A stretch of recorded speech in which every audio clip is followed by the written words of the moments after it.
नमस्ते दीदी बहनी लोगन। तो सबकर हम गोड़ छुए गोड़ लगतनी। तो कैसन बानी आप लोगन हमके कमेंट करके जरूर बताई। और आज हम लेके आयल बनी बहुत मनमोहक सोहर गीत। तो गीत कैसन लागल हमके कमेंट जरूर करिए लोगन। और वीडियो के लाइक करके शेयर कर दिया। अगर हमारे चैनल पर नया हुई तो हमारे चैनल के सब्सक्राइब कर दिया। झोपड़ी में बाबा मोर बिया कैले, कोठा में गमना कैले, कोठा में गमना कैले हो।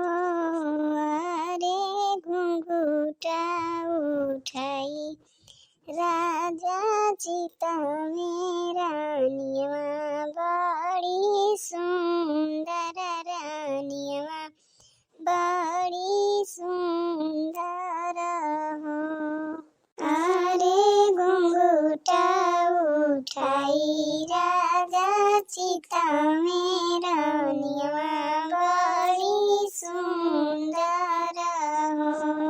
जनी तुहिए रानी घर करिया, जनी बरतना मजिया, जनी बरतना मजिया हो।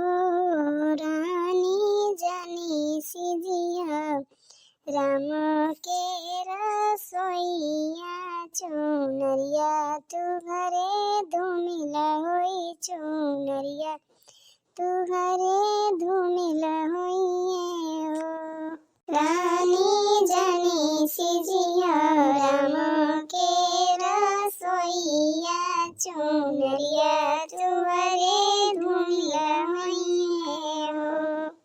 केही तुहरे प्रभु जी घर करिए, केही बरतना करिए, केही बरतना करिए हो।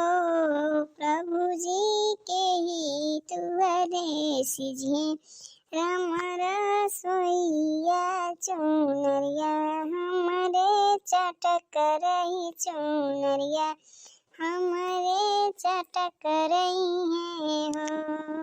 प्रभु जी के ही सिजिए राम के रसोईया, चुनरिया हमरे चटक रही है हो। अम्मा हमरे रानी घर करी है, बोहिना बरतना मजिए, बोहिना बरतना मजिए हो।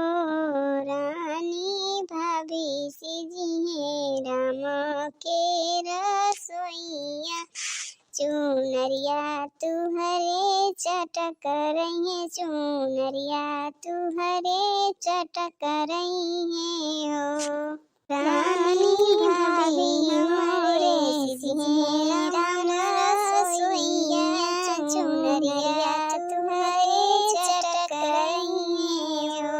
अम्मा रौरे प्रभु पूरनिया भैली, बहिना ससुर तीनी, बहिना ससुर तीनी हो।